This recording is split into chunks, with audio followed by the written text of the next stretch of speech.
வணக்கம். நான் ஸ்ரீரங்கம் ரவி உங்களோட பேசிகிட்ருக்கேன். இது மே மாத பலன் நிகழ்ச்சி. இப்போ இந்த மாதத்தை பொறுத்த வரைக்கும் வித்தியாசமான ஒரு சமாச்சாரம் என்னென்னா, 14ஆம் தேதி வரை பெரிய மாற்றங்கள் இல்லை. 12ஆம் தேதி அன்றைக்கி செவ்வாய் மட்டும் மீன ராசியிலிருந்து மேஷ ராசிக்குள்ளே வரார். இந்த 15ஆம் தேதி நிறையா கிரகங்கள் மாற்றம் பெறுகின்றன. அப்போது பலன்கள் 15 வரை ஒரு பலன்கள், 15க்கு மேல் இன்னொரு பலன். 15ஆம் தேதி சூரியன் ரிஷபத்துக்குள்ளே வரார். அதே நாளில் சுக்கிரன் மிதுன ராசிக்குள்ளே போகிறார். அதே நாளில் புதன் ரிஷபராசிக்குள்ளே போகிறார். அதாவது புதனை பொறுத்தவரையில் மேஷத்துலேருந்து ரிஷபம், சுக்கிரனை பொறுத்தவரையில் ரிஷபத்திலிருந்து மிதுனம். அப்போது நீங்கள் பார்த்தீங்கன்னா சூரியன், சுக்கிரன், புதன், செவ்வாய் 4 பேரும் ஏறத்தாழ ஒரு 2-3 நாள் வித்தியாசத்தில் மாறிக்கிட்டே இருக்காங்க. அப்போ அதுதான் சொல்கிறேன், 15 தேதி வரை இருக்கக்கூடிய பலன்கள் அப்படியே மாறுறது 15ஆம் தேதியிலேருந்து 30ஆம் தேதி வரைக்கும் போகக்கூடிய நாளில். ஸோ இரு பகுதிகளாக இருப்பதால் நான் ஒவ்வொரு ராசிக்கும் சொல்லக்கூடிய அந்த பலன்லேயும் இரு பகுதிகளாக இதை நான் பிரித்து சொல்கிறேன். கன்னிராசி நேயர்களை பொறுத்த வரைக்கும் நிறைய தொல்லைகளை பார்க்கக்கூடிய ஒரு காலமாக இருக்குது.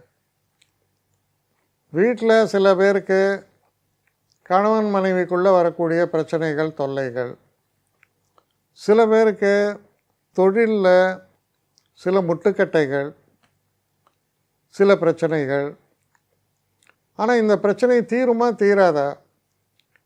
ரொம்ப தீராத போல் இதுக்கு வழியே தெரியலையே. ஒரு பக்கம் ஓட்டை அடைச்சா இன்னொரு பக்கம் ஓட்டை வருது. ஸோ இப்படி மாறி மாறி நான் நடந்துட்டுருக்கேன். 2 ஓட்டையும் எடுத்தாலும் 3ஆம் இடத்துல ஒரு ஓட்டை ஃபார்ம் ஆகுது. ஸோ இது என்ன பேலன்ஸ் ஆகுது?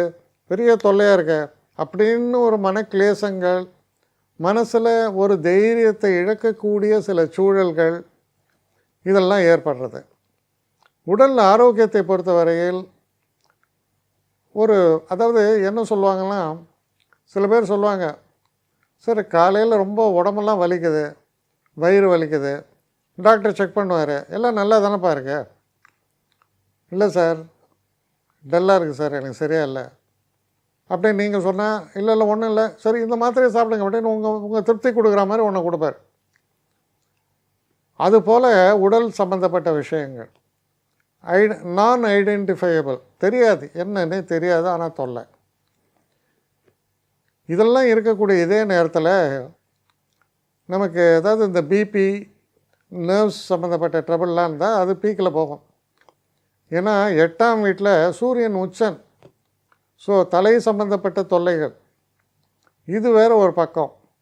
அப்போ உடல் ஆரோக்கியத்தில் பிரச்சனை, வீட்டில் பிரச்சனை, கணவன் மனைவிக்குள்ளே சில நேரங்களில் பிரச்சனை, இப்படி பல டைரக்ஷன்ஸில் தொல்லைகளை பற்றி ஆரம்பத்தில் சொல்லிட்டு தான் இருக்குது. தெய்வத்தின் கடாட்சம், 9ஆம் இடத்தில் இருக்கக்கூடிய சுக்கிரன் தெய்வ கடாட்சம், அது உங்கள் பக்கம் இருக்குது. அப்போ மற்ற விஷயங்கள்லாம் எதாவது நடந்தால் கூட ஏதோ ஒரு சக்தி உங்களை காப்பாற்றி கொண்டே வரும். இப்படி இருக்கக்கூடிய இந்த ஒரு காலகட்டத்தில் இந்த மாதம் 15ஆம் தேதி 2 விஷயம். அதாவது செவ்வாயை பொறுத்த வரைக்கும் 8லிருந்து 9க்கு வரார். சனியிலிருந்து பிரிந்து 9க்கு வந்தாலே பாதி டென்ஷன் குறைஞ்சிடும். சூரியனும் புதனும் 9ஆம் வீட்டுக்கு வராங்க, ரொம்ப ஒரு சந்தோஷம். 10க்கு சுக்கிரன் போகிறார். சுக்கிரனும் புதனும் பரிவர்த்தனா யோகத்தை பெறுகிறார்கள்.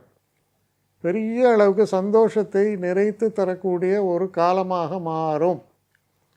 அப்போது மனசில் தைரியம், சந்தோஷம், ரிசல்ட்டே தெரியாமல் இருந்த ஒரு காலத்தில் மைண்டில் ஏகப்பட்ட கன்ஃபியூஷன்ஸோடு இருக்கக்கூடிய ஒரு தன்மையை மாறி உங்களுக்கு ஒரு கிளாரிட்டி, ஒரு நல்ல ஒரு பிரேக் த்ரூ, இதெல்லாம் எப்போ தொடங்குது? கிட்டத்தட்ட 15ஆம் தேதிக்கு அப்புறம். ஏன்னா 7ஆம் இடத்துல ஒரு கன்ஃபியூஷன், 8ஆம் இடத்துலையும் ஒரு பெரிய தொல்லைகளை தாக்கத்தை ஏற்படுத்தக்கூடிய அளவில் இருக்குது. இந்த 8ல் இருப்பவர்கள் 9க்கு போவது சிறப்பு. அதே மாதிரி 7ல் இருக்கக்கூடிய செவ்வாய் பிரிஞ்சு 8ஆம் இடத்துக்கு போகிறது சிறப்பு. ஸோ இதெல்லாம் நடக்கிறதால 2 பகுதி. முதல் பகுதி ரொம்ப ஒரு டல்லாக இருக்கும், மனசுக்குள்ளே ஏகப்பட்ட தொல்லைகள். இரண்டாம் பகுதி சொல்லுவாங்க, சூரியனை கண்ட பனி போல் விலகியது அப்படின்னு. அது மாதிரி ஒரு பிரைட் சன்ஷைன் பிரமாதமாக இருக்குது. இப்போ நீங்கள் உங்கள் முயற்சிகள் அனைத்துமே இந்த மாதம் 3ஆம் வாரம் 4ஆம் வாரம் நல்ல வாரமாக அமைந்து வெற்றியை தேடித்தரும். என்னை காண்டாக்ட் பண்ணணுன்னு நினைக்கிறவங்க srirangamravi1@gmail.comன்ற ஒரு முகவரிக்கு உங்களுடைய இதை அனுப்புங்க. கட்டணம் உண்டு, அதோடைய விவரங்களை நான் உங்களுக்கு அனுப்புகிறேன். ஆனால் நான் இன்றைக்கி மேல் அம்சம் இன்னும் பதில் வரலையே அப்படின்னு வருத்தப்படாதீங்க. ஏன்னா எனக்கு கொஞ்சம் பெண்டிங்கில் இருக்குது. ஒரு நாளைக்கு எவ்வளோ பேரை நான் பார்க்க முடியும்? 3 பேர் 4 பேர் மேலே என்னாலையும் பார்க்க முடியாது. ஆனால் நிறைய பேர் ஆசைப்பட்றாங்க.